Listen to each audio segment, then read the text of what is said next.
Et bonjour les natifs du Taureau, j'espère que vous allez bien. On se retrouve aujourd'hui pour votre guidance et bien du mois de juillet 2023. On va regarder ensemble l'aspect général, sentimental et en fin de tirage, je vous apporterai une petite carte conseil et prédictive pour les premiers, deuxième et troisième décans. Bien sûr, si vous souhaitez approfondir cette guidance, n'hésitez pas, mon numéro s'affiche en dessous de cette vidéo dans la barre d'infos et n'hésitez pas à liker, commenter et puis me faire vos retours, tout simplement. Allez, c'est parti, on va regarder ensemble bien, les petits mots-clés, comme d'habitude. Allez, les petits mots-clés pour les taureaux.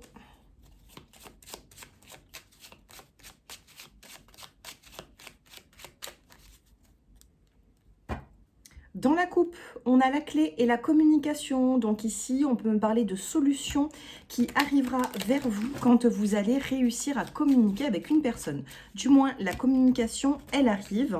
Elle arrive peut-être plus rapidement que prévu, de ce que je ressens. Allez, les trois petits mots-clés. Et le dos des cartes, eh bien, on a le message. C'est bien ce que je ressentais. On a de la communication qui va venir vers vous. On a le message, la rencontre, le changement. Donc, vous voyez, peut-être que ça a été un petit peu long. Et puis, on trouve ici des solutions, les taureaux, par la communication. Du moins, si vous êtes dans l'attente d'un mail, d'un retour d'une personne, ça va arriver. Qu'est-ce que nous avons? On a la carte de l'enfant.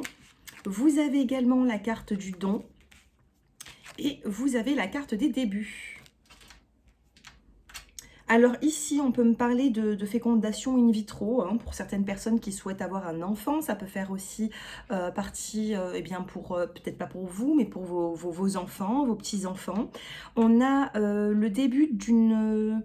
alors je ne sais pas pourquoi, moi je ressens ici un début de projet qui va commencer réellement sur la saison de l'été. Sur la saison de l'été, on sait ce qu'on veut, on met tout en place pour pouvoir réussir dans ce qu'on s'est fixé en fait. Hein. Regardez, oups, ah ben regardez, on a la carte de la réussite avec l'examen, on a le verdict et nous avons, alors ça peut me parler aussi de procédure pour une garde d'enfant et on a le compromis. D'accord? Donc on a ce compromis qui est ici, on trouve des arrangements, des accords. On a de la communication, on a le début aussi d'un projet. Alors prenez comme ça vous parle. On a une carte qui vient de rester, on a la carte du travail. Donc au niveau professionnel, peut-être que ça veut parler. Qu'est-ce que nous avons sur l'aspect professionnel pour les taureaux? Allez, les taureaux qui regardent cette vidéo. Vous avez la direction. Vous êtes à un carrefour de votre vie et ici, on vous dit tout simplement que vous allez avoir des décisions, que vous allez devoir faire des choix dans votre vie professionnelle. Vous avez la carte de l'échec. Peut-être que vous ne vous sentez plus forcément à votre place. On a la carte de la santé, prendre soin peut-être aussi de sa santé. Hein. Je l'ai vu en plus tout à l'heure dans la coupe, dans les cartes. On a une petite fatigue peut-être qui est passagère ou alors on se prend la tête et ça nous fatigue en fait. Hein. Et vous avez la carte du retour. Peut-être qu'il y a eu aussi des arrêts de travail pour certains d'entre vous. On a bel et bien une reprise professionnelle. Donc ne vous inquiétez pas de trop. Hein. On a des possibilités, on a un choix, on a des décisions à prendre au niveau professionnel. D'accord? Peut-être que vous allez devoir... vous allez rencontrer un professionnel de santé. Hein. Peut-être que vous allez reprendre le travail également. Qu'est-ce que nous avons? On a de l'aide qui arrive vers vous, de l'aide, et je pense que c'est une personne du passé ici. Hein. Faites attention à on a la clairvoyance, hein, faites attention à votre intuition, on a la réunion, les retrouvailles, et on a l'examen. Donc si vous avez des examens à faire, par exemple de santé, même si je ne parle pas forcément de santé, je ne suis pas médecin, mais on vous dit que ce sera plutôt positif, hein, ce sera juste pour vous protéger, pour vous rassurer. Donc professionnellement, on a bien un retour professionnel. On ne se sentait pas forcément bien au niveau du travail. Et puis, on a un retour qui s'annonce plutôt pas mal. Hein. On a la carte de l'amour. On a la carte de la loi, de la justice, on remet tout à plat. Et on a la carte du rêve. Ne soyez pas trop vulnérables. Hein. On a la carte du retard et en plus on a le retour. Hein. Donc sentimentalement, on peut aussi avoir un retour sentimental. Ne soyez pas trop vulnérables hein, sur le mois de juillet. Peut-être qu'il peut y avoir un petit côté un petit peu fragile, un petit peu...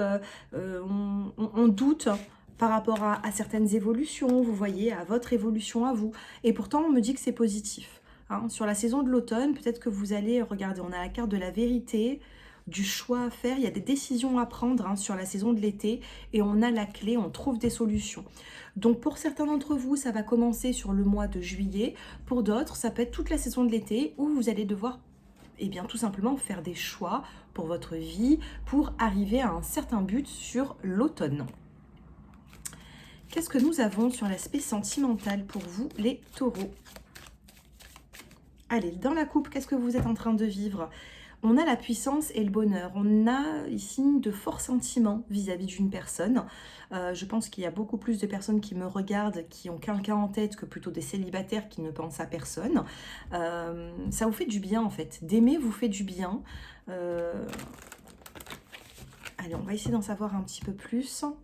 On a la carte de l'amour qui ressort dans la coupe. Et on a la carte encore de la puissance.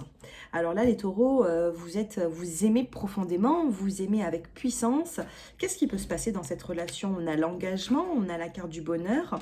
On vous demande ici de mettre la jalousie un petit peu au placard, hein. Peut-être que vous avez un petit sentiment de possessivité, de jalousie, on le met un petit peu de côté. Et puis on a le coup de foudre et l'attirance. Donc les célibataires, là, on a un coup de foudre qui arrive, on a vraiment une belle rencontre. Pour les couples, on a un engagement ici, hein. Allez, rentrons dans les détails, on va essayer d'en savoir un petit peu plus. Réconciliation après une jalousie, c'est ce que j'étais en train de vous dire. Peut-être que il y a pu avoir un petit peu une sensation de mal-être par rapport à une possessivité ou une jalousie.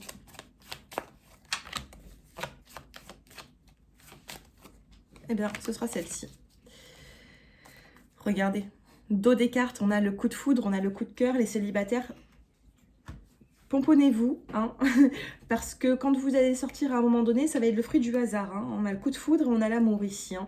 Et ça y est, vous avez la permission des guides, hein. On a le feu vert pour cette nouvelle rencontre. Vous êtes débarrassés, les célibataires, de tout le poids que vous avez accumulé dans votre vie. Et donc, grande rencontre sur le mois de juillet. Pour certains, bien sûr, ça peut être fin juin. Pour d'autres, ça peut être début août. Attention, c'est approximatif, hein. Si vous souhaitez une consultation générale... non, une consultation personnalisée, je peux vous le faire, mais il me faudra le prénom, votre date de naissance. J'ai des choses à étudier, vous voyez. Là, vous êtes trop nombreux pour vous dire quand. C'est approximatif. Pour moi, ce sera sur le mois de juillet. On a bel et bien une nouvelle rencontre. Qu'est-ce que nous avons dans les détails? On a la prudence, on a le bonheur. Et oui, le bonheur vous fait peur un petit peu, hein. Vous êtes prudent, hein. On a la carte de l'oubli.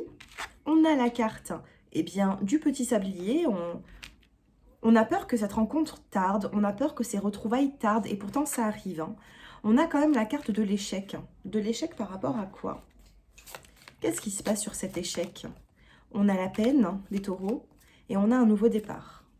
Je ressens ici des personnes qui ont beaucoup souffert, peut-être sentimentalement, hein. On a eu un petit message tout à l'heure pour une réconciliation, pour un retour d'un ex-partenaire. Si ça ne vous parle pas, sachez que vous allez aller de l'avant. On a un nouveau départ, mais je pense que ce sera avec une nouvelle personne. Pour certains d'entre vous, bien sûr qu'on peut avoir le retour d'un ex-partenaire. Du moins, certaines personnes ont l'espoir. Tendresse, hein, vous avez l'espoir et l'envie, hein, que cette tendresse revient dans votre relation. Et on a la promesse.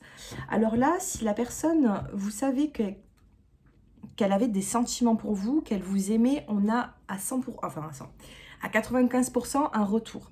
Si vous voyez que cette personne vous mettait dans l'oubli, qu'elle ne voulait pas s'engager, que vous voyez votre pressentiment, vous vous sentez un petit peu délaissé, pour moi, vous allez aller vers une nouvelle rencontre. On a le nouveau départ sur l'échec. D'accord? Donc, sentimentalement, allez, j'en fais tomber une. Pour certaines personnes là qui souhaitent un détail à l'heure actuelle, allez, un petit détail pour ces personnes qui se posent des questions. On a le stop, l'arrêt, la communication. Alors ça, c'est... Si vous vous posez la question de revenir vers une personne, à vous de faire le premier pas, on vous dit non, hein. On stoppe la communication, on met peut-être cette personne dans l'oubli et vous allez voir que ça va changer. Il ou elle va se retrouver dans une forme de fragilité parce que vous allez donner beaucoup moins d'énergie vers cette personne. Donc arrêtez de donner de l'énergie à cette personne, stoppez la communication et vous allez voir. Soit vous allez avancer vers une nouvelle rencontre, soit vous allez voir, il y aura un retournement de situation. Mais pour l'instant, il peut y avoir des personnes qui sont dans un sentiment d'échec. Et là, on vous dit, lâchez tout, lâchez prise et laissez faire le temps, tout simplement. Allez, premier, deuxième et troisième décan, qu'est-ce qui se passe avec ces jolies cartes?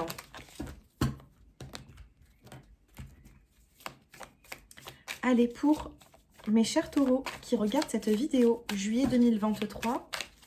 Allez, on coupe encore.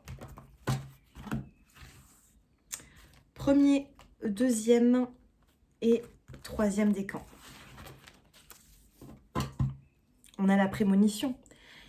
Il est temps ici de faire confiance à votre intuition. Vous pouvez très bien faire confiance aussi dans une consultation de voyance. Ce qu'on va vous dire va se réaliser. C'est la prémonition, pardon, je vais y arriver, avec la rose de couleur bleue. Donc on vous parle de communication, d'échange. Si vous regardez des vidéos sur internet, elles vont vous parler. C'est ce qui va se passer par la suite. Si vous prenez un rendez-vous avec un médium, une clairvoyante, peu importe, ça va arriver également. Ouvrez vos oreilles. Essayez d'avoir le plus d'intuition possible. Pourquoi? Écoutez-vous. Pourquoi? Parce que vous allez avoir les bons messages au niveau des prédictions. Premier décan, vous avez la carte de l'écoute. Soyez à l'écoute, on va vous dire certaines choses, à vous d'écouter. On va venir vous parler ici, il y a de la communication. Deuxième décan, on vous demande ici d'être tenace dans une relation, dans une situation. Soyez tenace, prenez soin de vous parce que vous avancez vers quelque chose de positif. Et troisième décan, carte de numéro 1, eh bien c'est la carte du nouveau départ. On a la générosité, on a le fait de donner, de recevoir. On peut me parler d'abondance ici. On a la lune. Donc les troisièmes décans, regardez un petit peu cette nouvelle lune, cette pleine lune pour le mois de juillet. Elle risquerait eh bien, de vous apporter de très bonnes énergies, les taureaux. Voilà pour vous. Ben écoutez, faites-moi vos retours en commentaire. Dites-moi si cela vous a parlé. Et bien sûr, je reste à votre disposition si vous souhaitez une consultation personnalisée. Mon numéro s'affiche juste en dessous de cette vidéo dans la barre d'infos. Je vous embrasse à tous et je vous dis à bientôt. Au revoir.